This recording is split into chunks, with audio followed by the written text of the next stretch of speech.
What is up, everybody? Welcome to another episode of NFL Turf Talk. Having some technical There we difficulties go. there, getting my I'm co-host in. on the screen. Awesome. Welcome to another episode, everybody. We are certainly happy to have you here. If you don't know already, this is presented to you by DSM Media. Make sure you're following DSM Media on all social media platforms.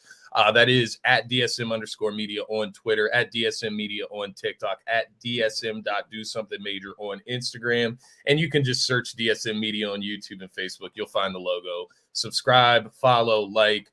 Make sure you're supporting and make sure we're getting this out to everybody that we need to because we want to get everybody involved in the show here.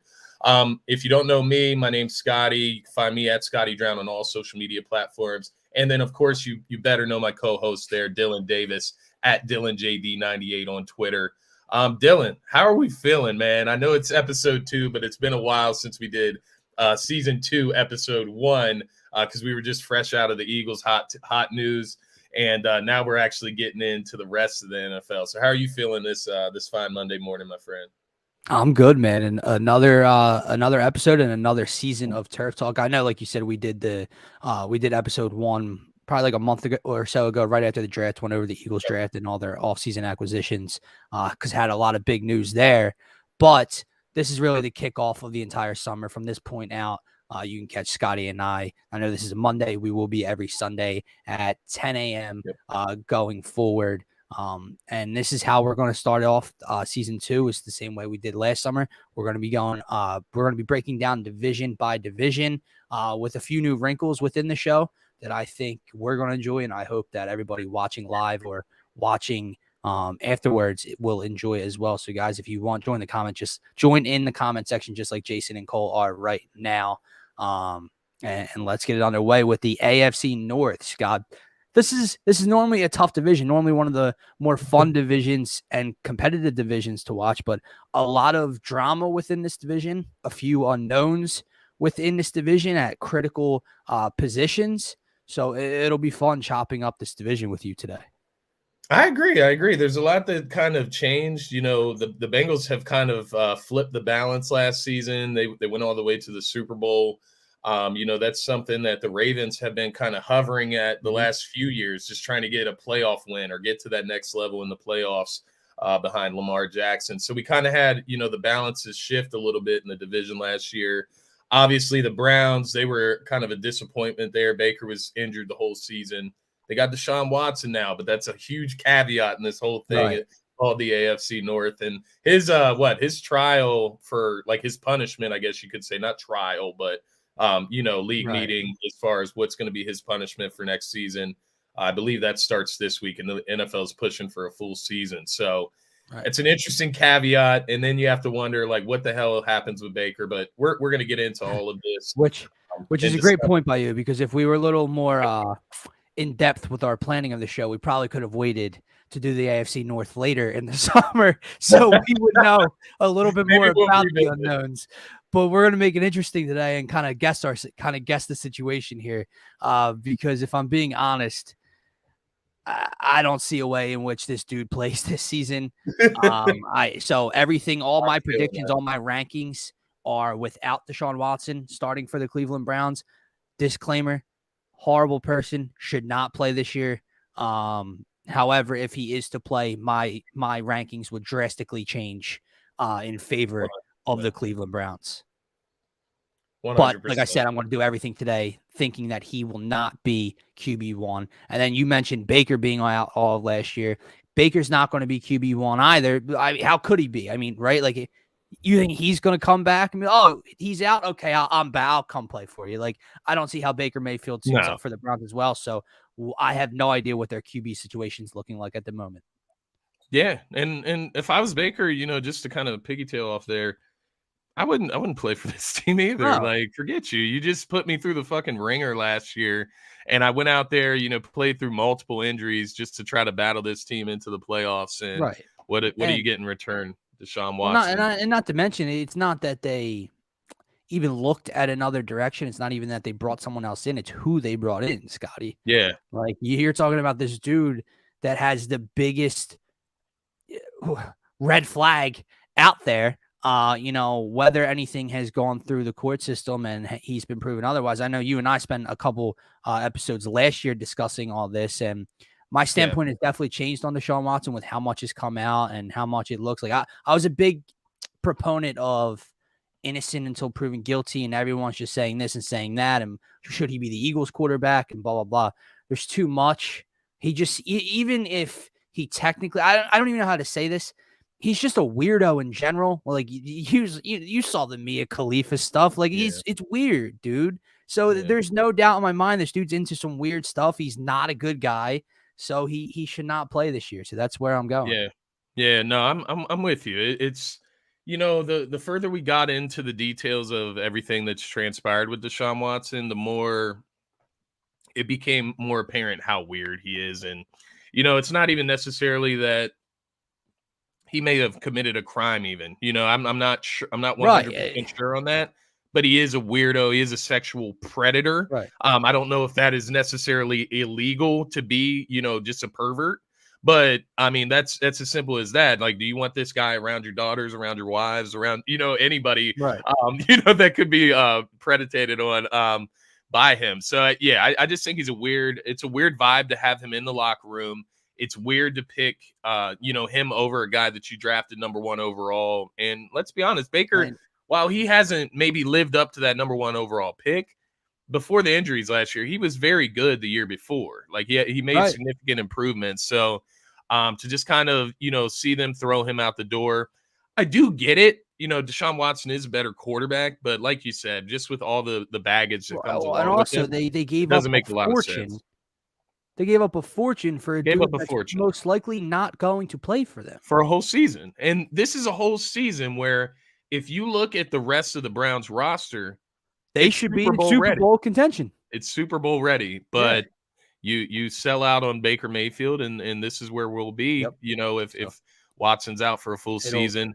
And then Jason is mentioned in Seattle. Seattle makes the most sense for Baker Mayfield, in all honesty. I don't know if you're a Seattle fan, you want Geno Smith manning the unit the whole season, but Scotty, we'll get to them. For some reason, my comment section is acting up. I cannot scroll past I hear Seattle's interest, so I'm going to rely on you, my co-host, to be active in the comment section. Got you. That is weird, but I got you. But yeah, we definitely had to start there because it's the biggest question mark. It was one of the biggest offseason moves in an NFL offseason that had 100 different notable moves to discuss. So we had to start there. And then also, like you said, they are a Super Bowl ready roster. And now they might have held up their future for a guy that's probably not going to play for them. So like I said, all of my predictions, all of my rankings are without Deshaun Watson. Yeah. And we'll go from there and we'll see what happens in a few weeks. Now, if somehow the league decides that Deshaun Watson is going to play for the Cleveland Browns, or he's only going to miss the first 4 games, or whatever the hell their crazy outcome could be, we might have to revisit this division a little later in the summer. So let's get to it, dude. Do you want to start on the offensive side of the ball or defensive side of the ball? Well, I figured we could just highlight some of the additions and subtractions. Oh, within the division, just some of the major ones, at least. I did want to say to Jason, I know you put the comment in here about Pitts. We're going to talk about this towards the end of the show. That's when we'll get into the top 10 tight ends. This is a conversation, though. Kyle Pitts. It's an interesting subject right there. Nonetheless, let's get into it. We're going to talk some AFC North here. So just to go over some of the additions, losses. We'll start with the Bengals. They're obviously the defending AFC champs. So we had the Bengals. They added Hayden Hurst, so a nice tight end. I believe he was on Atlanta last year. Yep. But really, the additions are on the offensive line. They added four guys to the offensive line that look to be effective towards helping keep Joe Burrow off his back. The notable one being Lael Collins from the Cowboys. That was a huge pickup for them this offseason. They also drafted Jackson Carman in the second round of the NFL draft. Alex Kappa and Ted Cross. So they have remanned that front line unit. And that's something that they really needed to address. That needed to be their number one priority this offseason. So they did that. They lost CJ Uzoma, the tight end from last year, Auden Tate, Vernon Hargraves, the third, the cornerback, what I'm talking about. So they lost him. Ravens. So they added Kyle Hamilton out of the draft. I know we both loved him out of the draft. He was a top safety in the draft. Tyler Linderbaum, nice center in the draft. He was ranked pretty high as far as offensive lineman. They added Kyle Fuller, nice veteran cornerback. Mike Davis, running back, used to played pretty well for Carolina a few years ago, and CMC was injured. David Ojabo, they took a risk on him in the draft, which we know the Ravens always pay off with those type of moves. Yep. And then a nice defensive tackle, Michael Pierce, they added him to the mix. Losses. Hollywood Brown went to the Cardinals. We'll see how that fits over in the NFC. Sammy Watkins, Deshaun Elliott went off to the Lions as well, safety there. We talk about the Browns. We mentioned Deshaun Watson. That's the biggest one there. Mari Cooper, wide receiver, added to the mix. And then, of course, they did add a backup quarterback in Jacoby Brissett, who will probably be starting for them this year. They lost Austin Hooper, Jarvis Landry, Case Keenum, just to name a few. And then finally, the Steelers, they brought in Mitch Trubisky. So we'll see if he can hold down that starting quarterback unit over, I believe it was Kenny Pickett they got, right? The rookie quarterback out of Pitt. They also brought in Brian Flores, which I just thought was interesting given all the stuff that was flaring up with him. They made him like a defensive advisor. Weird title. Levi Wallace, Miles Jack, a nice addition to their defense. And then I did like their rookie wide receiver, George Pickens, who they drafted. Everybody was pretty high on him. Lost Big Ben, obviously, to retirement. Juju Smith-Schuster. And then, of course, RIP to Dwayne Haskins. I know that happened over the offseason, but definitely wanted to just share that and, say rest in peace to Dwayne Haskins. It's definitely a terrible way for a young man to go. But let's get into it now. That's all the additions, subtractions, all the major ones, at least, across the AFC North. I'll throw it to you. Where do you want to start with the rankings, my man? I guess let's start on the offensive side of the ball, and we'll just start with the biggest talking points. We started the first 8 minutes of the show talking about a quarterback, so let's get into the passing attack. Now, mind you, this is not just quarterback play. It's not just who you have under center. This has to go with your offensive line, who has good protection. This has to go with your weapons, your wide receivers, your tight ends. It's a passing attack, not just best quarterbacks in this division. But how do you want to go 4-1 or 1-4? Let's go 4-1. Let's build the suspense. All right. So at number 4, listen, I know about all the unknown that I have with number 3. That's why they're number 3. But I also have a lot of unknown with number 4, and that is the Pittsburgh Steelers. Whether it's Kenny Pickett, whether it's Mitchell Trubisky, who they brought in this offseason, I have yet to see it from either. I know Mitchell Trubisky, I had seen a couple people trying to defend him as a quarterback because his numbers didn't look so bad compared to other, whatever, record-wise. I do not trust Mitchell Trubisky. I have no idea what Kenny Pickett is. So we'll have to see what they do at the quarterback position. And then you look at weapons as well. Okay, you have Deontay Johnson. I like Deontay Johnson. Is he I know a lot of people are. I think a lot of people are overly high on Deontay Johnson. I think he's a nice wide receiver. I don't think he's a true standout number 1 in this league. Chase Claypool, not a fan of the TikToker. So if he is a number 2, I don't think so. And then who they bring in? George Pickens. Yeah, George Pickens, rookie. Is he ready to be a number 2 already? I don't know. Yeah, it's high upside, but that's total package, quarterback, weapons. I have to go with Pittsburgh at 4. Yeah, I can get that. I guess I was torn between, obviously, and I guess I wonder if you're the same there. This division with passing is kind of hard. I'll be honest with you. Because when you look at all the pieces together, like just for instance, the Ravens have 0 wide receivers. Like, don't get me wrong, I like some of their young guys like Rashad Bateman, Devin Duvernay. But I mean, those are all inexperienced, unproven guys. But they do have the best tight end in the division. They do have the best tight end, so it's hard, right? And then you look at the other quarterback positions. It's like if the Browns don't have Deshaun Watson, they have Jacoby Brissett. If the Steelers, whoever the fuck they throw back there. But yeah, I'm gonna go with you here. I'm gonna go Steelers at number 4. For multiple the same reasons as you. Kenny Pickett, Mitchell Trubisky, whichever one. If you're going Mitchell Trubisky, we know he's not the greatest passer in the world. And you got Deontay Johnson out there, who I do think he is a solid number 1. I'm not going to go out there and say he's, the wide receiver 1 of the world. I would have to look at my list. I doubt he's even top 10. But but he is a solid receiver. I do like him. Outside of him, like you said, Chase Claypool's been hit or miss, and he does a lot of off the field talking, which brings a lot of pressure to himself. And then George Pickens, he is a guy that was highly renowned. I'll be interested to see how he works out, because the Steelers, that is one thing they do well, is develop wide receivers. So we'll see how it works out. Freiermuth, I do like him as a tight end as well. He's young though. Najee Harris in the backfield. So yeah, I'm with you. And quite honestly, the offensive line wasn't that great last year, and I'm not sure they made enough improvements to it to significantly help. Like, let's say they throw Kenny Pickett back there. Is he going to be tormented, when they're basically stacking the box against Najee Harris? And we all know Mitch can't be tormented. Exactly. So they'll have to figure. They're going to go through some growing pains in my eyes. Whenever you have a guy like Big Ben leave the organization, and you don't have somebody that was ready. This isn't a Brett Favre to Aaron Rodgers transition. This is, you brought Kenny Pickett in this year. You brought in Mitchell Trubisky this year. These guys are getting familiar with the Steelers offense. It's going to take a while. So I am going to go Steelers at number 4 there as well. I like it. I agree. Obviously at number 3, this one's tough because, like you said, you mentioned 2 and 3. But at number 3, I do have the Cleveland Browns. If Deshaun Watson was playing, they'd be number 2, if not number 1. But he's not, and it's not only not Deshaun Watson. I don't think it's going to be Baker Mayfield. So then that comes to Jacoby Brissett. And I looked at 2 and 3, and listen, I am not a Lamar Jackson fan as a passer.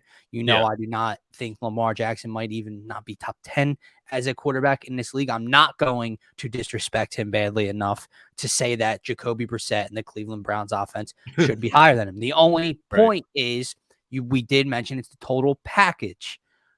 You mentioned how Baltimore lacks some help. Now, will Rashad Bateman take a step this year? What is Devin Duvernay more than just, a special teams guy, a speed guy? Can he be a true possession wide receiver? They do have the best tight end in the division, in my opinion, in Mark Andrews. And while I do not trust Lamar Jackson as a passer, I do think he is the second best quarterback right now in this division. So at number 3, this is more of a Ravens being better kind of thing than it is a Cleveland Browns in where they are. They're just kind of there by default. So 2, 3, Browns at 3.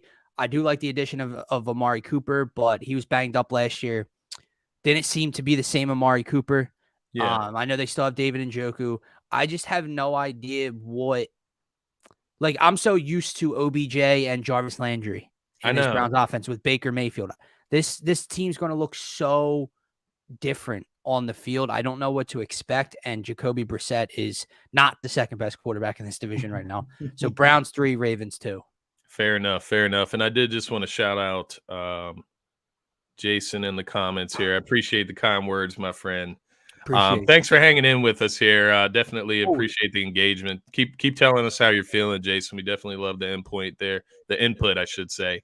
I tend to agree with you here as well. I'm going to go Browns at number 3. I did want to ask you, because you brought up Amari Cooper. I know we talked about Deontay Johnson. Where would you put them, against each other? Are you taking Amari Cooper or Deontay Johnson in that case? A year and a half ago, I would have taken Amari Cooper. Now I'm going to go with Deontay Johnson. He has grown into a very nice wide receiver, and he's super young still. Yeah. I just think I hear some people talk about him like he's a top 10, top 12 wide receiver, and I just don't see it. I'm sorry, I don't get it. Amari Cooper is another year older, dealing with more injuries. I remember at the beginning of last year, we were looking at him, with that route running ability and what he did to Tampa Bay in week 1. I'm like, wow, dude, like Amari still got it. I don't know if it was just recency bias and the injuries played a factor, but he just didn't seem like the same Amari Cooper. So I would take Deontay Johnson. Part of me wonders if it could just be, a ton of mouths to feed in Dallas as well. Just like you said, he was injured last season. You come back into the mix. You got CeeDee Lamb there. You got Gallup. You got Dalton Schultz, who emerged last year. So, I mean, there was just a lot of mouths to feed in Dallas. Even some of those bottom guys, Wilson that was making catches for them. They had a couple of different guys that shined last year. So I think maybe Amari Cooper's time in Dallas may have just been done. And, hopefully that's the case for Browns.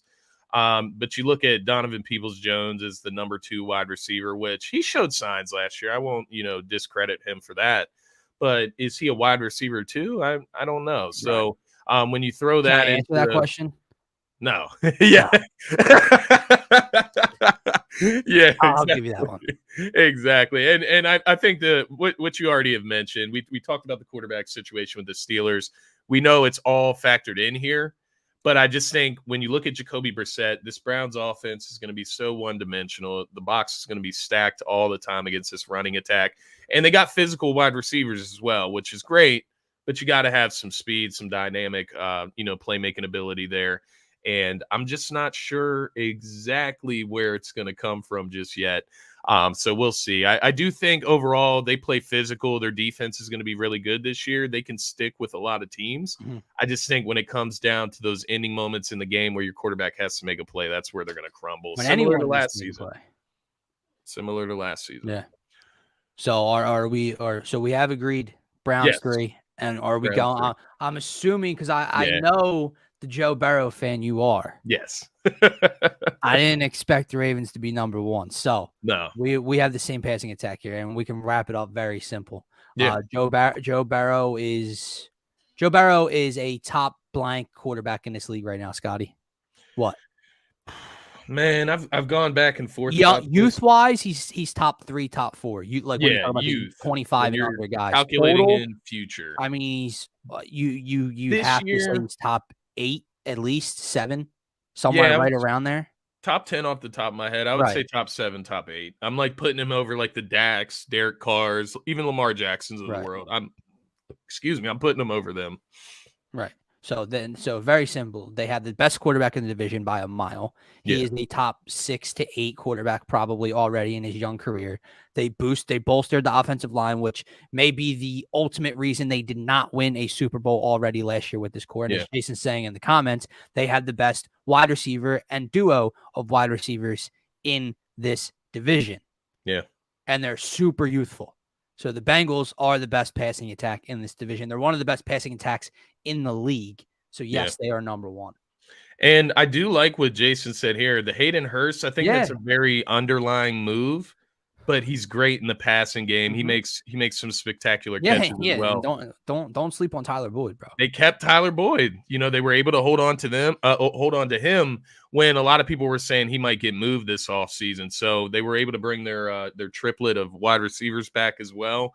And then, of course, you got Joe Mixon back there in the backfield still. He's still growing. He's still young. And he adds a lot there. And like you said, they solidified that offensive line, which was kind of the final missing piece for the Bengals there.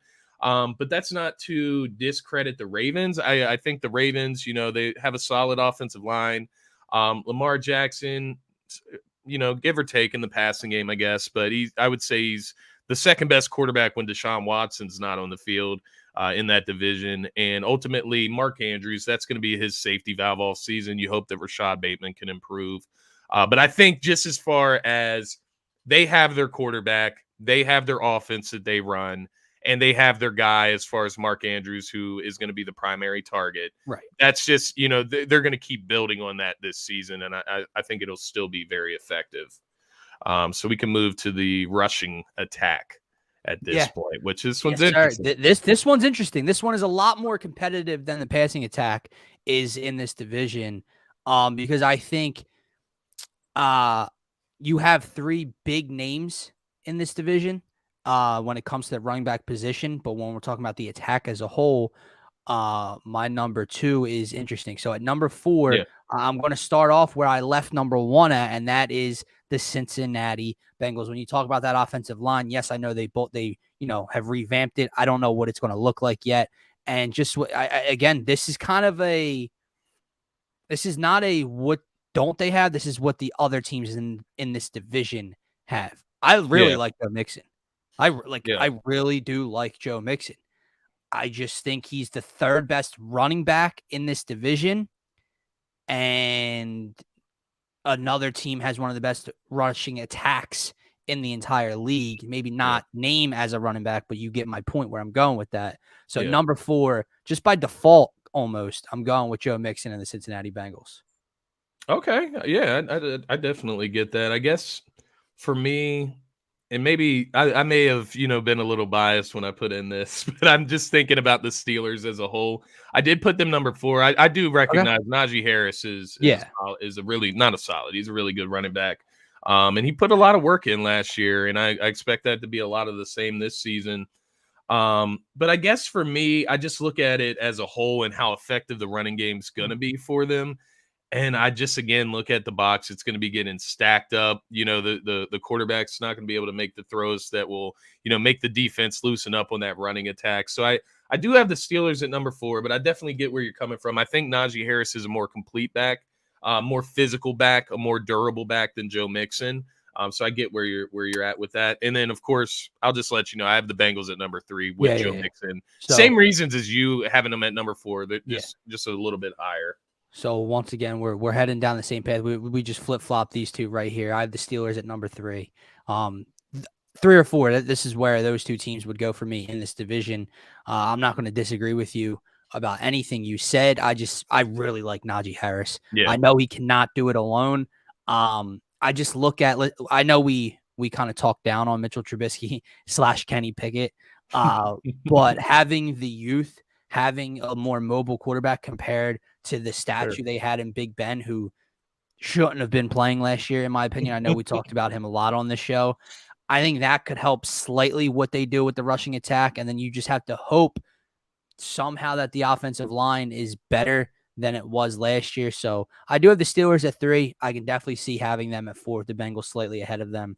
I just think, to me, I take Najee Harris over Joe Mixon, and we'll see what the total package can do. Fair enough. So where are we going at 2 and 1? I think that's where it gets kind of interesting because I think both of these teams have a superior rushing attack. I got Browns number 2. Oh, okay. All right. I got the Browns number 2. And the reason I have that is it's more or less because of the Ravens rather than the Browns. I just look at Lamar Jackson and, obviously we take into effect that Lamar Jackson can go out there and rush for 1,000 yards. But I like what Jason said here about J.K. Dobbins. I think as long as he can stay healthy, he is a very talented running back that they have there in that backfield. He just hasn't been able to stay healthy the first 2 years. Well, the first year he just didn't get much run. I believe Mark Ingram was still there. But then the second year, obviously, he tore his ACL and missed the whole season. So I think he's going to bounce back this year. Him and Lamar Jackson, just putting any type of ridiculous talent back there with Lamar Jackson, I think makes them a superior rushing attack. And that's ultimately why I got the Ravens first there. I think their offensive line's probably very close, very similar, very physical, very dominant up front. And I think the Browns, once again, they're going to have a great rushing attack this year, as they always will. And that's what their team's going to be based around: defense and running the ball down your throat. So I think both of these teams are arguably number 1, but I'm going to go Ravens here just simply because of Lamar Jackson. We disagree for once. I have the Ravens at 2. I have the Browns at number 1. Part of it is because this man's still on the team. Yes, could he be on his way out the door? I do not know, but technically he is still on the roster and he's still scheduled to be the number 2 in the Browns backfield. And if we're talking about depth when it comes to the running back position in Baltimore, which, yes, that is true when you add in the trio of J.K. Dobbins, Gus Edwards, and Lamar Jackson at the quarterback position, you have to address the depth at running back for the Browns when you have a two-headed monster of Nick Chubb and Kareem Hunt. To me, Nick Chubb is, no doubt about it, a top 5, maybe not top 3 running back with the potential to be the best running back in all of football. The dude is a complete freak. They have 2 guys that can give you 100 plus on any given day. I don't have anything against the Ravens or the argument for the Ravens at number 1. I know what the total package brings. It's very similar to what the Eagles did last year, having the best rushing attack and offense. That wasn't because of the name in Miles Sanders. That wasn't because of Kenny Gainwell, right, boss? That was because of the trio, and then you add in the ability of Jalen Hurts as a rusher. To me, I just think the Browns are they are the one team I think of that can just run it down your throat still. Yeah. The Titans do it because they have a freak, maybe the best running back in football. The Browns do it with two different guys. And that's how, if you remember 2 years ago when we were discussing Baker Mayfield, and Jason, I forget who that is. I'll have to look at the depth chart. Dearness Johnson. Yeah, I was waiting just to interject there, but it's Dearness Johnson. But where was I going? Oh, their whole scheme, their whole playbook was built off of the play action. Why? Because they ran it down your throat, and then they put Baker in the bootleg, and that's where he was more successful as a passer, out of the pocket, short to intermediate stuff. They base their entire offense around what they can do on the ground attack, and they're very, very good at it. Yeah. I agree. I'm not gonna dispute you there. I 100% agree with you. I guess I'm just really I think it's coming down to the quarterback. It's somehow the quarterback always gets tied in there for me again. But no, I do agree. I think both of these teams are going to be in the top 10, top 5 even of rushing attacks in the NFL. So it's going to be interesting nonetheless. But yeah, the guy you were talking about, Jason, is Dearness Johnson. I only remember him because I picked him up and he won me a fantasy. It was a Thursday night football game, wasn't it? Yeah, it was a Thursday night game. I think it might have been against like the Texans or something disgusting to watch. I think it was like Davis Mills versus Dearness Johnson and Case Keenum or something on Thursday night. You actually, I think you're right. I swear, I think it was because we definitely did a preview show for that game. We did, and it was like worthless. Yeah, hold on. Josh Dobbs is on a team. Am I thinking of the right person? Hold on. Dobbs. Yeah, I am. He played. Didn't he? Hold on. He played for. Is he a? Yeah, he's the guy that caught. He was a wide receiver, right? Did I forget? Are you talking about the one that I remember? Oh no, that was Hodge. I was thinking of Hodge from the Browns. I'm sorry. Yeah, I got confused there. Oh, it's just a little side note, but he's the 4th on their depth chart, and I'm pretty sure he was somewhere. I think he was in Pittsburgh, but I forget. Gotcha. I know who you're talking about now. Yeah, I know who you're talking about. Who has the better offensive line, Baltimore or Cleveland? Oof. It's really tough. I mean, I off the top of my head, I lean Cleveland, but the Ravens have a really solid offensive line, and they have a system that really plays into favor of their offensive line with Lamar Jackson. So I don't know. That's really tough. That's a good question. I would lean overall Cleveland as far as offensive line, just because they're just so dominant up front, and they're able to, the Ravens rushing attack can be, I know it's still dominant up front, but it can be a little misleading at times when you have a guy like Lamar Jackson, where the Browns, they just run it down your throat. You know who's gonna run it. Like you just can't stop it. So I'm gonna go Browns offensive line there. I agree. But I don't think it's a shot at number 2. Yeah, I think it's a very 1A, 1B kind of conversation. I agree. But nonetheless plays into both the passing attack and rushing attack for both of those teams. Scotty, let's move on over to the defensive side of the ball. Maybe speed this part a little bit up because we're probably on pace for about an hour and 45-minute show right now. As always. But my man Jason keeping it live in the comments. Let's start with this is going to be their front 7. It's going to be rush defense, so stopping the run / pass rush, sacks, quarterback hits, getting to the quarterback and getting in the backfield and slowing down the opponent's rushing attack. At number 4, who do you got? This one's tough. So we're doing rushing. I feel like the front 7s on all 4 of these teams are very, very good. They're all very solid, and it's so weird to do this, but I'm going to put the Bengals at number 4. It's so weird to do it. I know it's so weird. Can I tell you something? I have them at number 4 too. Yeah. They have obviously a great front 7. They took them to the Super Bowl. Like, their defense was dominant down the stretch. But I just look at these other 3 front 7s, and they're absolutely ridiculous. So it's like, pick your poison with the other 3. I have to go Bengals here just out of default. I'll be very transparent. It's just out of default for the talent that is on the other 3 units, honestly. Dude, I'm right with you. Again, this is a case of not what don't you have, it's what the others have. They are very good, and like you said, come postseason time last year, I don't know. they turned it up to another level that I didn't Something think different, Cincinnati right? had in the regular season, and it showed me something. Because if you can do that in the postseason, if you can do that in the AFC Championship against Patrick Mahomes, if you can disrupt Matt Stafford I know they didn't win the game, obviously, but it was a very close, competitive ball game.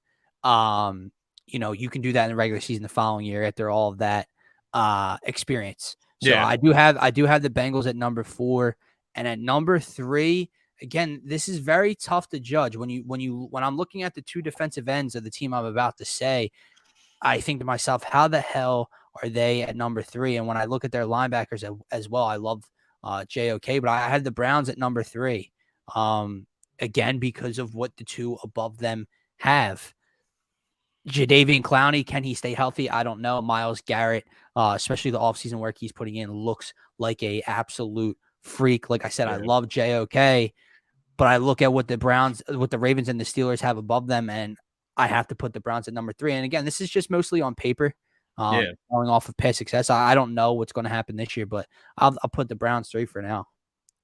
Yeah, no, I'm with you with the Browns. I did just want to shout out George. Thanks for checking in here, George. We always appreciate the input.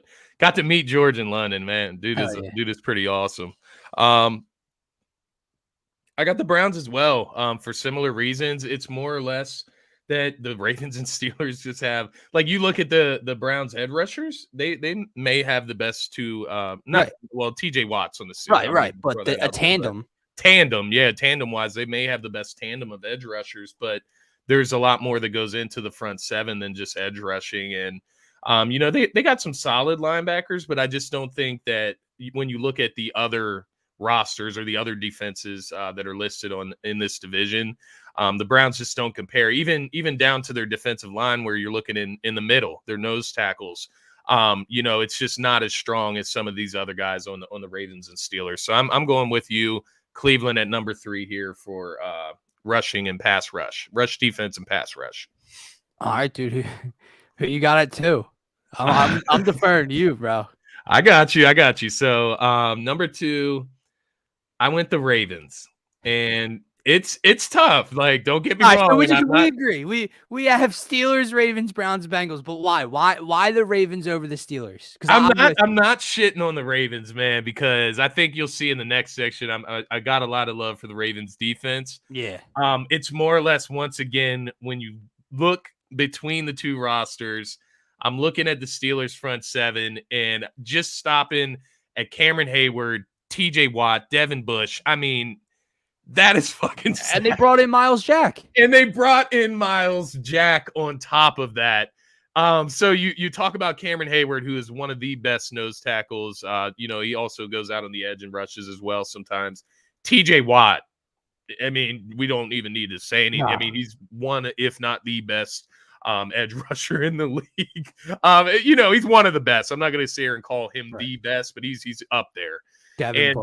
You go to the Ravens, it's like, yes, they got some talent too. They added Michael Pierce, as I mentioned earlier. Calais Campbell has been a monster for years. Patrick Queen, who they got out of, I believe it was LSU a few years ago. Odafe Owe. They got such young talent. I mentioned they added Ojabe, I think it's David Ojabo. No. Yeah, David Ojabo. Yeah, that's who it is. So another project on the defensive end. So they have talent, but I can't pick the Ravens front 7 over the Steelers. It's absolutely ridiculous what they got working over in Pittsburgh. I'm with you, dude. If this team somehow had a quarterback and a wide receiver too, they'd be in contention for the AFC. We've been saying this for 2 years now. They're so good defensively, or they look so good defensively on paper that I can't put that number 2 to anybody else in this division.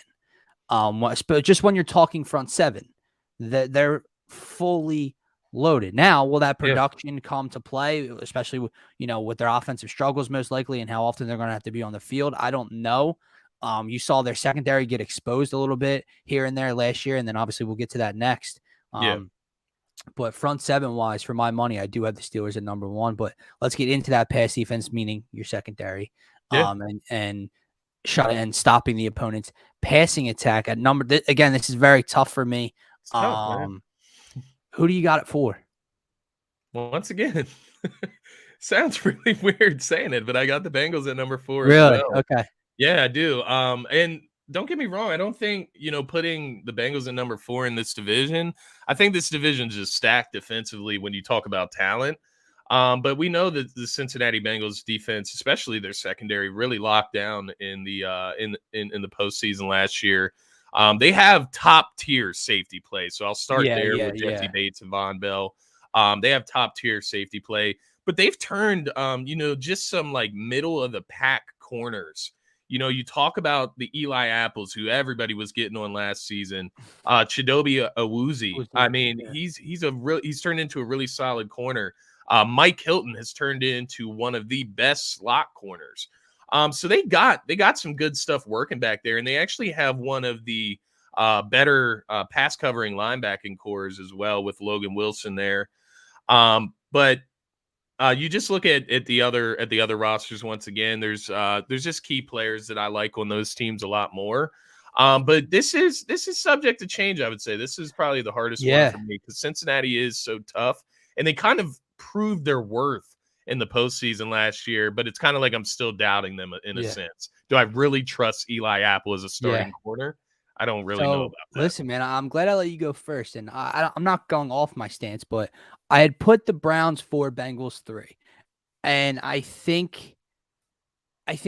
looked at their safety position, which is going to be my talking point, as you mentioned, Hmm. with Jesse Bates and with Von Bell, and I don't know if you can come up with a better pair almost, but Yeah, do I trust Eli Apple? Probably not. I mean, he played above expectations yeah, in the postseason. So you may have swayed my opinion here. When you talk about Greg Newsome, when you talk about Grant Delpit, when you talk about Denzel Ward as a whole secondary, I may have to switch. So I think I'm going to go Bengals 4, Browns 3. Just a little more there, a little more depth all yeah, around compared to just the safety position. And do I trust this Bengals core going forward? So yeah. look at you, dude, changing minds live on the chat. And you talk about the Browns. I have them number 3 as well, and it's very close between the Browns and the Bengals. But I'm with you. I think when you look at Denzel Ward, who's one of the top Mhm. corners in the NFL, he's going to lock somebody down whenever they're going against another team. Part of it also, I know maybe this doesn't necessarily leak into the pass coverage, but their pass rush is going to heavily affect what they're able to do in the secondary as well. But I just look at even their safety position. I know the Bengals have some very good safeties, but you look at the Browns, they got Grant Ronnie Delpit, Harrison yeah. Jr. as like their third safety. Who is another solid safety there. So Grant Delpit, he's still young. They signed John Johnson the third a couple years ago, I believe, from the Rams. I think he came from. So they're pretty stacked in the secondary, and I like what the Browns are doing there. Once again, the Browns, right? If quarterback, right? Deshaun Watson, I get it, but this season it sucks because It's the all there roster is for them, so good dude. outside of quarterback. It's all there. It feels like, and again, I'm not overly down on Baker Mayfield. I'm not overly high on Baker Mayfield. But it just does feel like that quarterback position has eluded them for a couple of years now. No matter how Yeah, good Baker was 2 years ago, he wasn't able to make that play in the wasn't good postseason. enough. And then last year, the dealing with injuries, and then they just kind of fell apart at the seams there when they lost their QB1. Yeah, Now this year, you upset the previous QB1. I don't see how he comes back, and the one you gave a fortune up for isn't going to play for you. yep, I feel bad for Browns fans because it's all there. It's all there. yeah, But so I we agree. agree. I mean, well, Yeah. we didn't agree in that, and now we agree. But I do think with pass rush and defense, and pass defense and rush and pass rush, Bengals and Browns are 3 and 4. No matter how you want to slice it, there 1 and 2 are the same. Who do you have at 2? This one's tough as well. I'm gonna go Steelers at 2. Um, I love what they have once again at the safety position with Minka Thank you. Fitzpatrick specifically, obviously. Terrell Edmonds is another solid safety. They even have once again DeMonte Casey as a third safety. I think having that third safety who has experience, who kind of knows where they fit, is such a huge part of a secondary there. And I think he's gonna really accentrify their secondary that they have there. They added Levi Wallace, which is another solid corner to go with. It looks like Akilo Witherspoon. So they got some stuff to prove as far as their cornerback positions, and I think that's why I put them a little bit behind the Ravens. But I would say their safety depth does outweigh the Ravens' safety depth. But I'm leaning on the Ravens' corner depth here. This is just all around maybe the best secondary in all of the National Football League. Yeah. At number one is there. So I agree with you. I had the Steelers 2, I had the Ravens 1. And again, this is not a slight to this Pittsburgh. Yeah. Let me just go down the list. Marcus Peters, Kyle Hamilton, the kid they drafted this year that everybody wanted the Eagles to take, but we knew wasn't going to happen. Marcus Williams, Chuck Clark's a backup now. We want Marlon Chuck Clark on the Eagles. We want Chuck Clark starting. Marlon Humphrey. Yeah, Marlon Humphrey, top 5. They are so good. Are they the best secondary in the NFL? I mean, we will see as we go through these divisions, but I mean, they have to be in the conversation. On paper, they are deep. Have to be. They are talented. They're young. They have a mix of ball hawks and lockdown guys. They have heavy hitters at the safety position. Yeah, like they are really, really. I just told you, Chuck Clark isn't even going to start most likely. Maybe he will in the beginning. On the depth chart, they have Kyle Hamilton at 1 right now. I don't know if that's going to stay the same heading into week 1 throughout the preseason, but either way, if Chuck Clark's starting, okay, Kyle Hamilton's a backup. They got options. Yeah, they are really deep. And I don't know if you remember, I'm looking at their depth chart right now, and I see Tony Jefferson II still in there as well, which he was a really solid safety, kind of a tweener linebacker safety type of player. So they have a ton of depth. Sorry, I'm getting like the hiccups here with the coffee and stuff. But they got a ton of depth there. And I think as we go through the rest of these teams, we're going to find out that they may have the best secondary in the league, honestly. Yeah, it might not be a bad idea live on the show, just thinking here. Yeah. Where we can take the best, the number 1 team we put the week before. So we're talking Ravens right here, pass defense or whatever. And just kind of see after we go through the next 4 teams in another division. Yeah. Okay, would the number 1 in this division outweigh the number 1 and kind of make an overall league type of ranking that way? I like it. Take some time, but let's get into our overall AFC North not record predictions, but predictions on how we think this division is going to play out come postseason time next season. And then we'll get into the fun little segment we have next. But at number 4, Scotty, who do you got in the AFC North? So I did do some just light projections as far as record, nothing too in depth. So I don't want anybody to think I went through and needle every single schedule and pin them all together. These are just light predictions. But overall, just taking a glimpse at each of their schedules. I have the Steelers at number 4, and I came out to 5-12 overall, give or take. I'm not putting too much weight into the actual record, but I think Steelers coming 4th in this division. I agree with you. Overall, when you look at their lack of weapons on the outside, when you look at the huge question mark they have at the quarterback position, when you look at their offensive line, their lack of ability to run the ball last year, Mike Tomlin has to be getting super frustrated with his situation. Although he did seem to love Kenny Pickett, the whole organization seemed to love the Pittsburgh product. So we'll see if he ends up coming with the starting job at some point. But overall, I think that 5 number is kind of fair. And I think it's a competitive 5-12. The Pittsburgh Steelers are going to be competitive. Yeah. They play in one of the best divisions in football, maybe the best division in football now, or second best division in football. And I just don't think they have enough at the biggest position in all of sports. So I have the Steelers at 4. Yeah. At number 3, I'm going with the other team that has a quarterback problem at the moment. Now, if this team had the quarterback they traded for, they'd be at number 1. Hell, if they didn't make the trade and still had the huge question mark in Baker Mayfield, they'd be in the conversation for 1, probably number 2 right now, but they don't. They're most likely going to have to rely on Jacoby Brissett, who to me he's a fine backup that can steal you a game or 2 if need be. If QB1 can't play for a week or so, he cannot lead this team and win and string along wins all throughout a season. I'm sorry if there are any Jacoby Brissett fans listening, but I have the Browns at number 3. They may have the best all-around roster in the whole division. Doesn't matter. They're not going to win. I would love to hear your prediction. I would set their over-under at like 7.5. 8, maybe. I don't know. Funny you say that, because yes, I have the Browns number 3, and I actually came out to an 8-9 record. I think the Steelers and Browns, you could flip flop them almost in I think reality. so. Yeah, With the way their defenses play, I think they're going to keep them in a lot of these games, if not all of them. So like you said, I think it's going to be down to the wire for a lot of these games, and it's going to be decided by quarterback play at the end. And, just a simple mistake that shouldn't have been made. Maybe it's a rookie mistake by Kenny Pickett. Maybe it's a mistake by Jacoby Brissett that ends up costing these guys a couple games. And ultimately that's the only reason I have the Browns at number 3 there. It's simply the quarterback position. It sucks, man. Like you said, for the Browns, you just have to feel for them.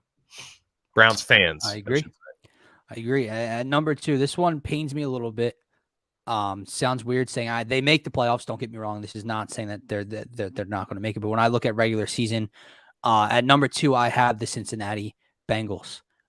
Just kind of by default here, almost. I think they're going to compete for the number 1 spot all the way through week 18. But I just look at, and I'll get to the Ravens after you go, but I just think the Bengals will definitely make the playoffs. They'll be a top wild card team, but I don't think they'll be the regular season champs of the AFC North. I hate to say it with you, but yeah, I love the Bengals. I love them. I love Joe Burrow. I love the tandems that they have there with Joe Mixon, Jamar Chase, so on and so forth. But I do have them at number 2, and I have them at 10-7 overall. And the reason being, man, I don't know if it's necessarily that their schedule is tougher than the Ravens. I haven't even looked at it, so. But the layout of the schedule is just really brutal, man. Like, you look at the final stretch of their at the end of their season, bro. So I'll start November. We could start November. Let's just start November 27th. So the last 7 games. Yeah. So November 27th, they play at the Titans, so in Tennessee. December 4th, they play the Chiefs at home. Then December 11th, they play the Browns at home. Then they play Tampa Bay on December 18th in Tampa Bay. Then the New England Patriots in New England on Christmas. Then they host the Bills on January 2nd.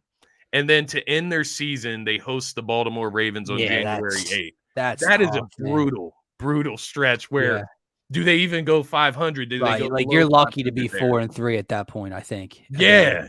So, I mean, that's how they close out their season, and then they start their season. Of course, teams like the Steelers, which they should beat the Steelers, right? Those are going to be tough games. You have the Cowboys mixed in there. That's going to be a tough game. The Dolphins, I think they're going to be a tough team this year. And then, just their division. You're going to play the Ravens again. You're going to be in a dogfight every week, most likely. Yeah, that's interesting because I'm pretty sure if my memory serves correct, they went 2-0 against Baltimore last year in the regular season. They did. And Jamar Chase tore them up, and Barrow tore them up. My only thing, and this is where I'll get to my number 1, being the Baltimore Ravens, is I think we forget how beat up they were even entering the season, bro. They didn't have J.K. Dobbins. Hell, they didn't have Gus Edwards. We know the lack of weapons they had on the outside. And then defensively, I'd have to go back and look, but I'm pretty sure they lost like 2 linebackers. I think they lost Marcus Peters. They lost, They I'm pretty sure they lost went Marcus down. Peters for the season.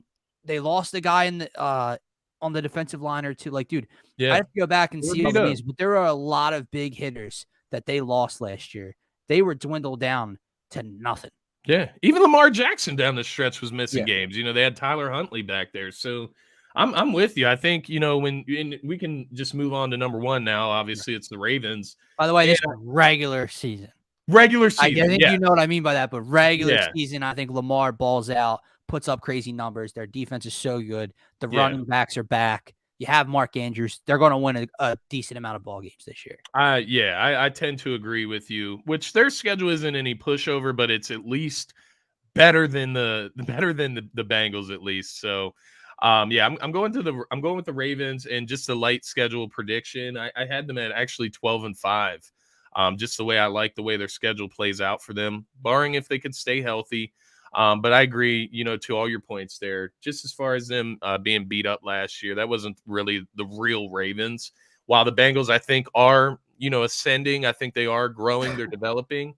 There is a chance that they have a little bit of a slump or an after, just kind of a hangover after making the Super Bowl last season. But with their offensive line improvements, we'll see. Maybe we're discrediting the Bengals a little too much. Yeah. I don't know. I think we're being kind of fair.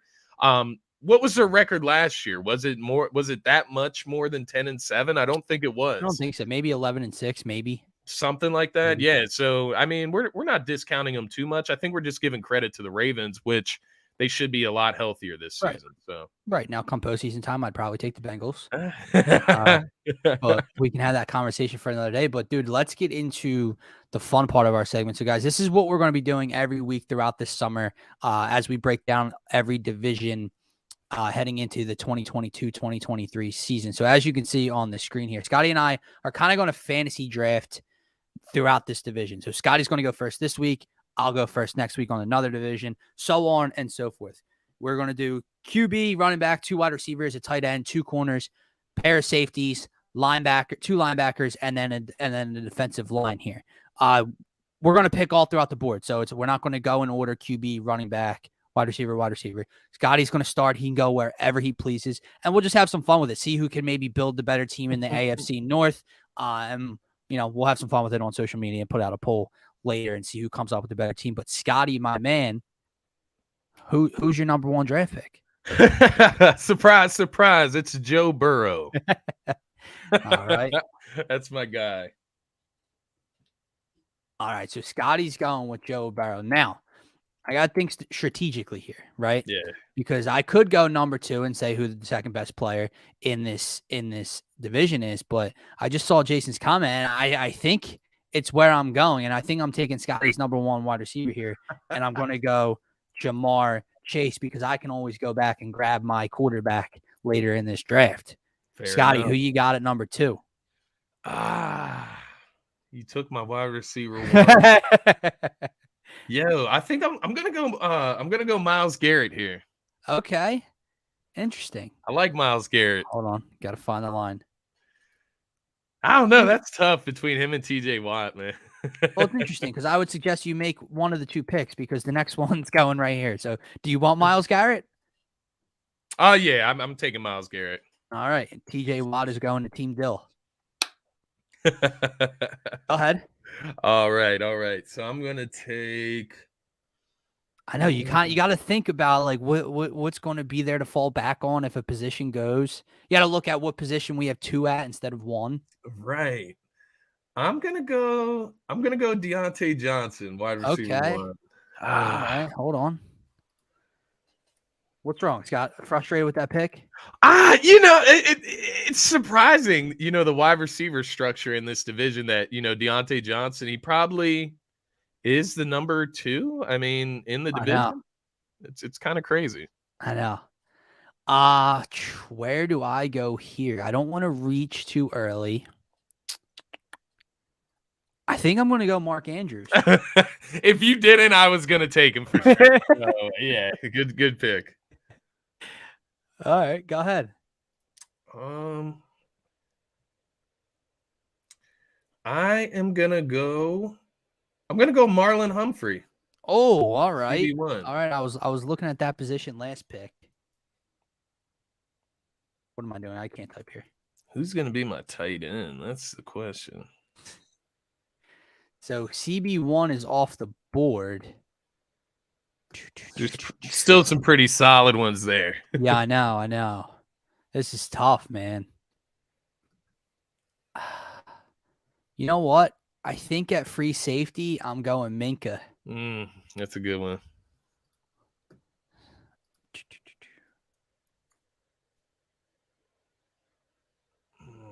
All right, Scotty. I'm gonna take a suggestion from Jason there. I'm gonna go T. Higgins, wide receiver 2. Okay. Need to work on my defense, so. Where do I? Oh God, this is going to start getting tough here. It is tough, man.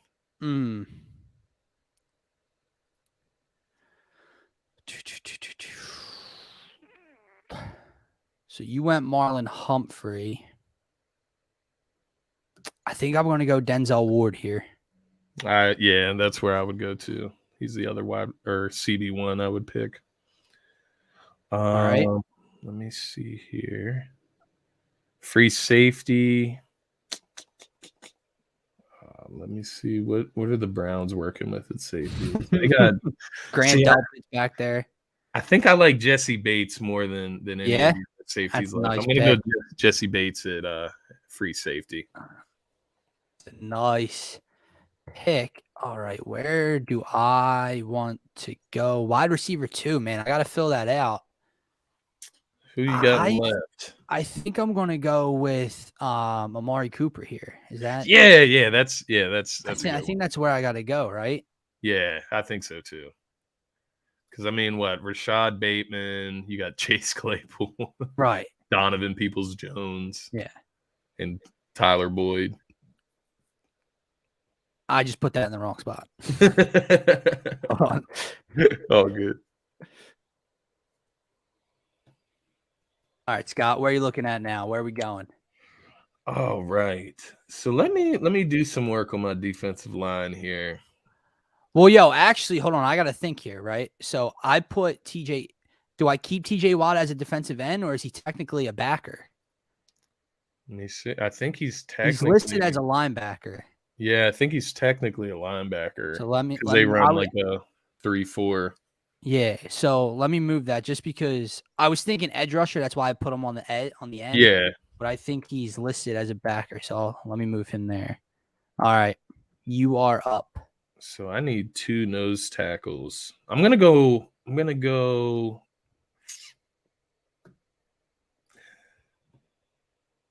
Michael Pierce here. Nose tackle. All right. So now I really got to get onto my defensive line over here.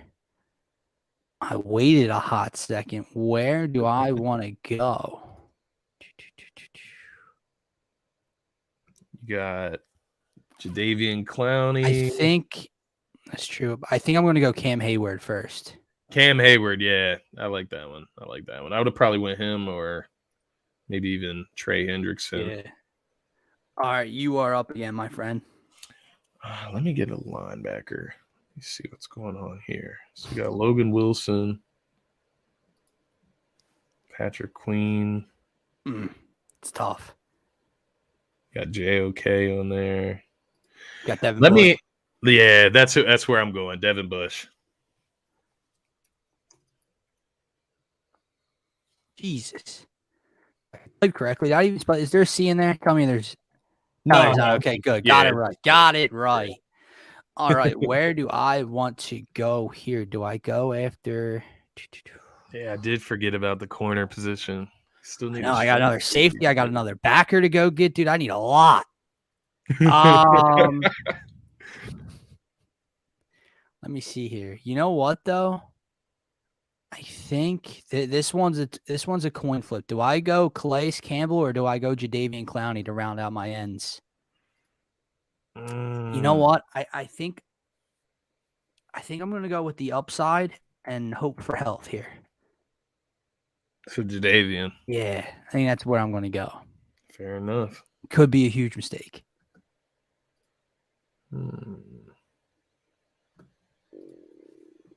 So for me, I think I'm going to grab my second corner here. Mm-hmm. It's like, who's it going to be? I think I have to go Marcus Peters here. Going with the Baltimore boys, huh? Yeah, it's crazy. I didn't think I would end up with it, but here we are. All right. Listen, so you went QB1. I think I'm going to go here. I think I'm going to take my running back in the AFC North and go Nick Chubb. I know. I wanted to grab him. I just kind of let it slip out of my mind. Well, those one positions are tough because it's like, do you want to try to grab in your opinion, the best, or do you want to go? Because when you have 2 defensive ends, 2 linebackers, 2 corners, 2 safeties, you try to get those at least one before you go after one of the one positions. Get those filled in. All right. Where is Scotty going? So I need a defensive tackle, an edge, a linebacker. I need a strong safety, tight end, and a running back. So I'm going to go Let me try to get a strong safety really quick.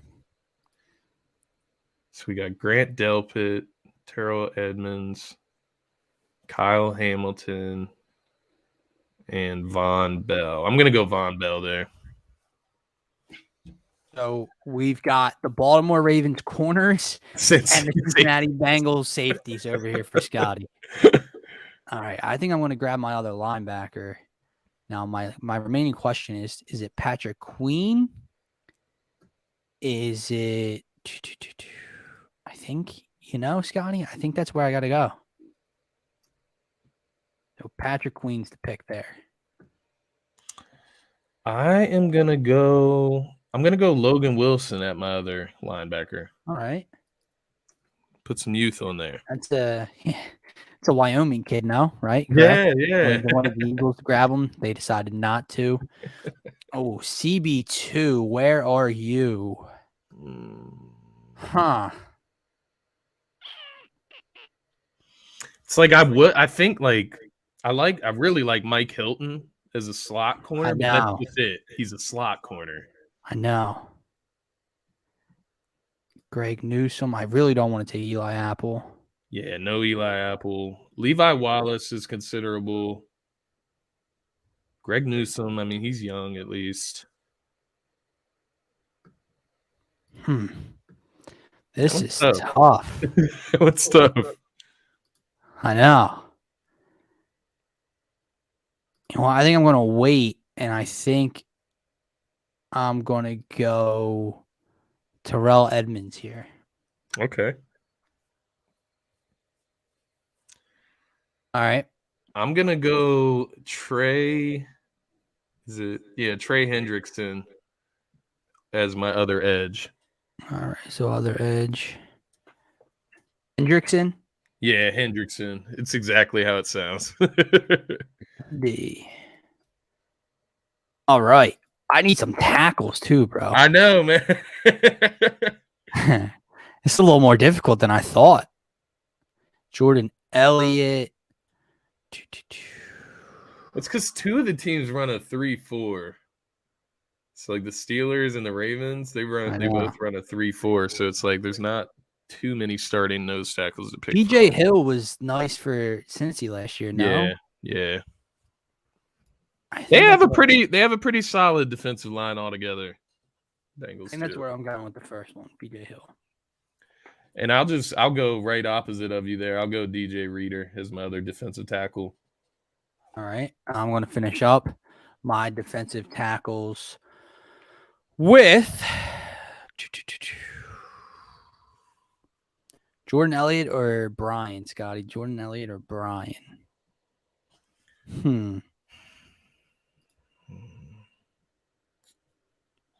I might go Brian. Yeah, I think I would go Taven Bryan here. All right. We got what? 2 more picks left? Or 3? Yep.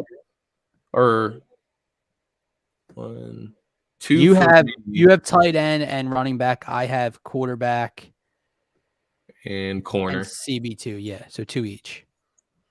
So I guess I'll go tight end here.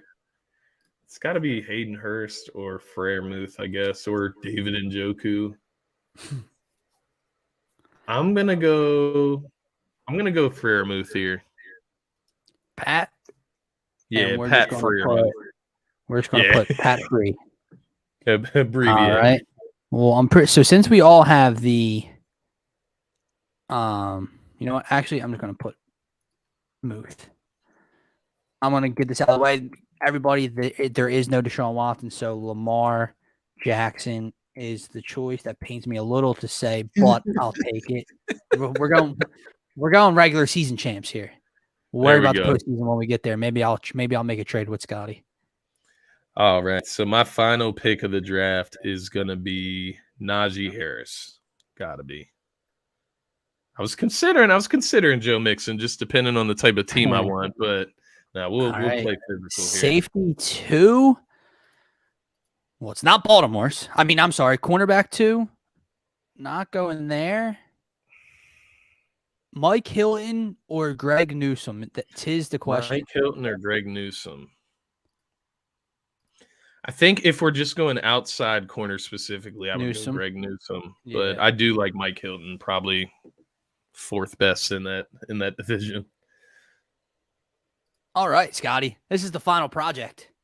Nice. Let me just snag a picture there. There we go. And we'll get that shared out on Twitter after. So our final teams of the AFC North 2022 draft. I got Lamar Jackson, Nick Chubb, Jamar Chase, Amari Cooper, Mark Andrews, Denzel Ward, Greg Newsome II, Terrell Edmonds, Minka Fitzpatrick, TJ Watt, Patrick Queen, Cam Hayward, BJ Hill, Taven Bryan, and Jadeveon Clowney. Scotty's squad is Joe Burrow, Najee Harris, Deontay Johnson, T. Higgins, Pat Freiermuth, Marlon Humphrey, and Marcus Peters, Von Bell and Jesse Bates, Devin Bush, Logan Wilson, Myles Garrett, Trey Hendrickson, DJ Reader, and Pierce. 2 very nice AFC North division drafts. That was fun. Yes, sir. I thought that was really fun, actually.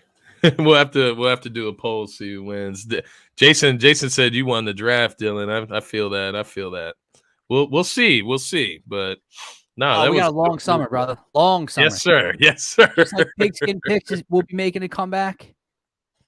This will be continued all season long. Scotty, I think the last segment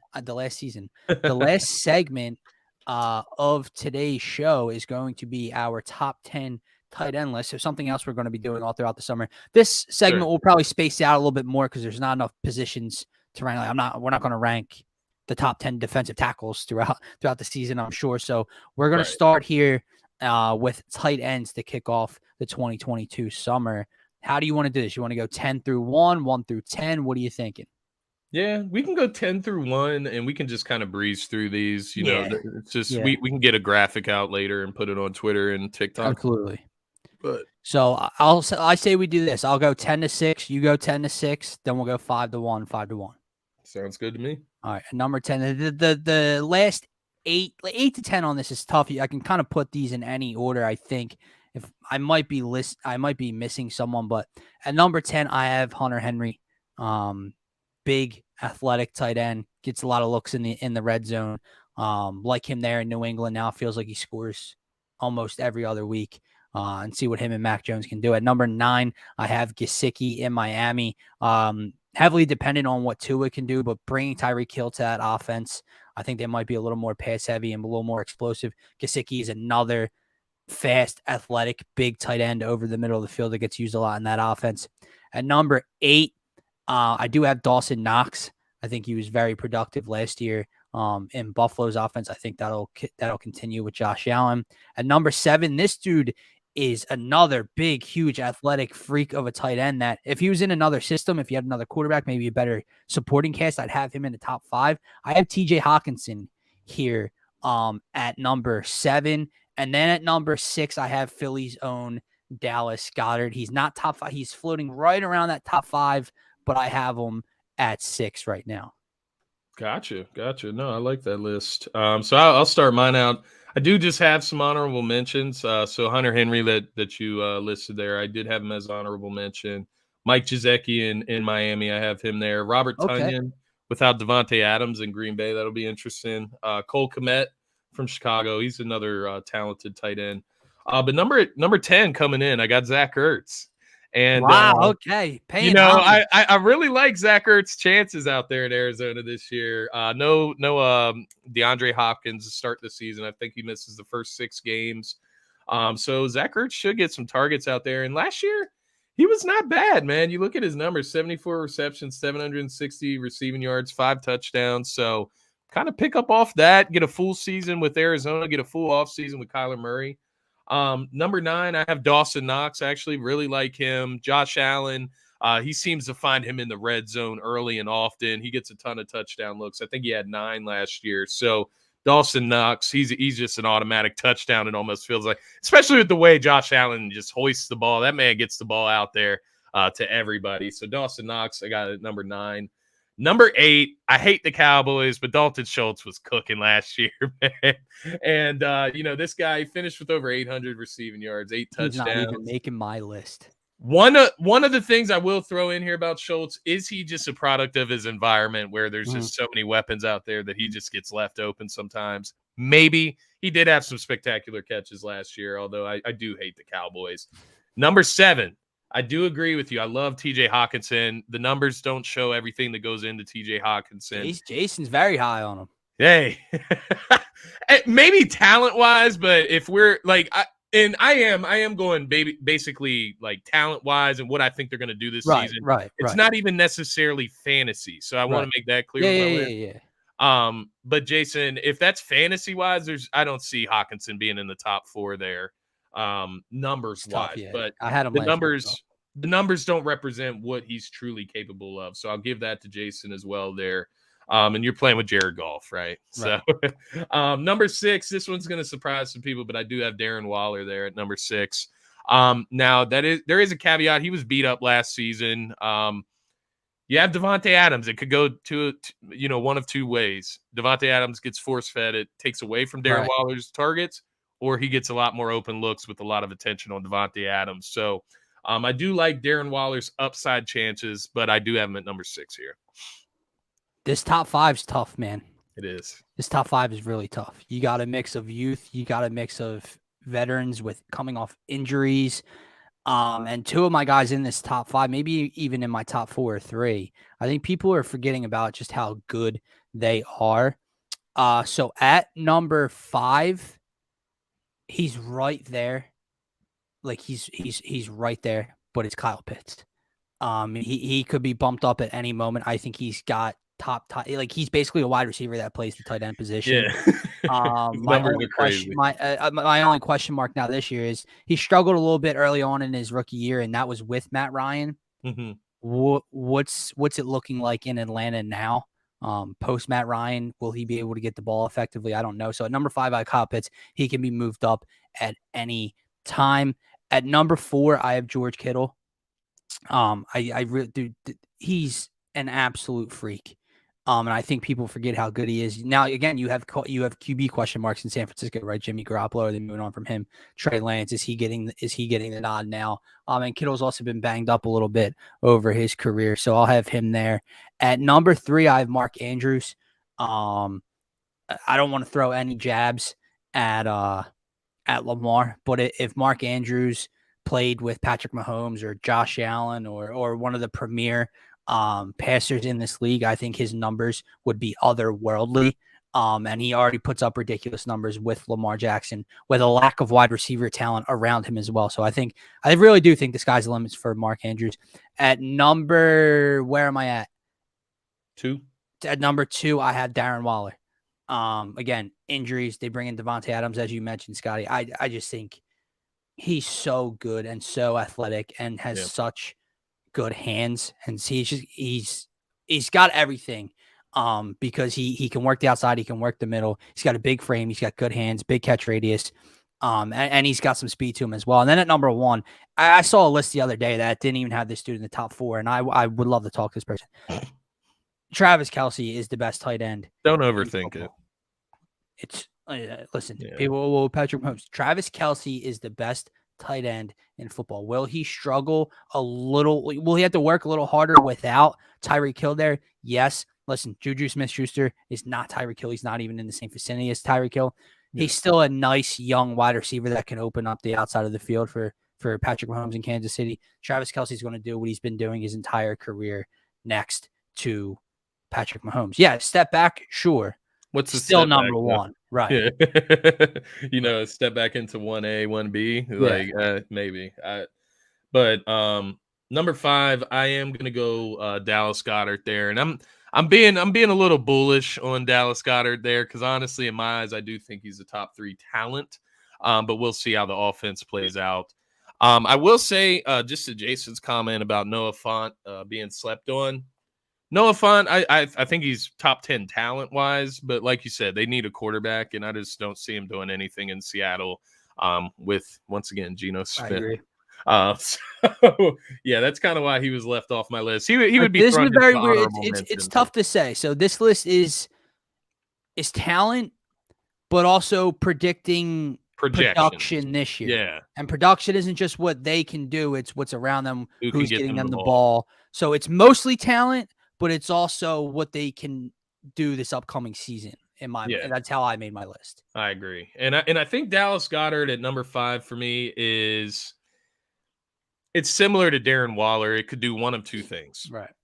AJ Brown and Devontae Smith could take all of the targets, or it could open the field up tremendously for Dallas Goedert, which I think it's the latter, but you just never know. And we do have to rely on Jalen Hurts to get better at seeing the field.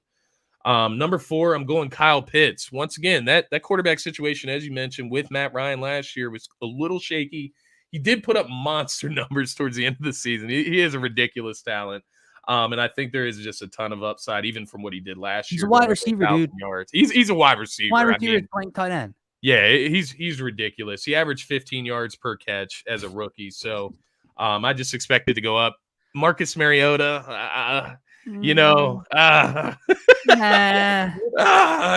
maybe I will even slide him under Goddard and even Waller, for that reason specifically. But I do have Kyle Pitts as of right now at my number 4. Number 3, I'm going George Kittle. I get it. But I do think, even if it's Trey Lance in there, who's a young quarterback's best friend, it's a tight end. George Kittle is their, maybe not their best pass catcher with Deebo Samuel there, but he's at least second best. He's up there, though. Deebo's more of a runner as well. So, you could argue that George Kittle is their best pass catcher. But even in a down season last year, 71 receptions, 910 yards, six TDs. So, I mean, that's a down year for George Kittle. Got him at number 3. Mark Andrews, I think, he's obviously shown what he's capable of. He had the best numbers last year, 107 receptions, over 1,300 yards receiving. He's going to be force-fed the ball. I mean, it's as simple as that. He's their one and only premier pass catcher, and he's going to be force-fed. And then I just have Travis Kelce up top out of respect, out of, I'm just not going to toss Travis Kelce out like trash. He's the number 1 tight end. Until I see him, like to Jason's point, until I see the double teams affect him and he takes a step back, he is going to be number 1. Yeah, exactly. And if, maybe if Mark Andrews takes, if the Ravens and them get into the playoffs, make a deep run, maybe I look at it a little differently, with his impact. But just as far as Travis Kelce, you got to give the respect where it's due. There's no Tyreek Hill. So just like some of these other caveats, it could play out one of two ways. He could get ultra production just because he's going to get force-fed. Or, he could have a ton of attention on him and, maybe get a lot of pressure and a lot of, struggles this season. So it's hard to say, but we'll see how it plays out. I think the Chiefs are going to still be rocking on offense. I think Travis Kelce is still going to be having fun. Still have a ton of speed around him, like you said. So I don't think he's going to see a drop off there too much. It just may not be as easy as it was before, which that's not always a bad thing. No, I'm with you, dude. So like you said, we will we'll definitely get those lists out. Yeah. Have to hit up our man KC working behind the scenes here at DSM Media, putting together a bunch of these awesome graphics for us day in and day out. So we'll get a list put out for that, and then we'll get our AFC North fantasy teams out there as well. Scotty, is there anything else on the docket today? No, man. I think that was it. This was a great way to start out the episode 2. Episode 2 really feels like the start of the second season. 1.5. Yeah, exactly. 1.5. Let's go with that. The first episode was just the Eagles catch up, but I'm excited to get into the rest of these divisions. And this AFC North is going to be interesting how it plays out. So I think we put out some good takes there today. I think we're kind of spot on. We'll see how the Deshaun Watson thing plays out this week, see what that suspension's looking like, and maybe we'll revisit this closer to the season. 100%. But I have a strange feeling that we won't have to change anything. So next week we will 100%, Jason. Got you, Jason. This week we will not be live, unfortunately, July 4th weekend this upcoming Sunday, but we will have an episode out there Sunday morning at 10 a.m. scheduled for you guys. That means Scotty will be pre-recording, breaking down the NFC North. So we're going to go north, then we'll go south. You guys get the point here. Same list. We'll go offense, defense, predictions, fantasy draft, and then maybe we'll have something fun at the end scheduled again for you guys.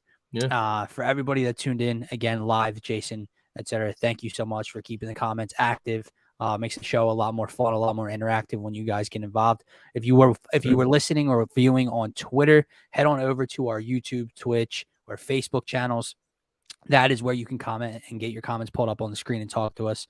Still having troubles with Twitter right now, seeing your comments. And don't forget on Twitter to follow us at DSM_media. You can find a link tree that's in our bio, and it takes you to every social media platform we are available on. Scotty, we're also on Instagram, TikTok. We're on Spotify, Apple Podcasts. We have a TeePublic merch site up, which we'll have to get some new graphics up there for the Eagles' upcoming season. So if you want to support DSM Media or any of the members or any of the shows, check out our stuff there on TeePublic.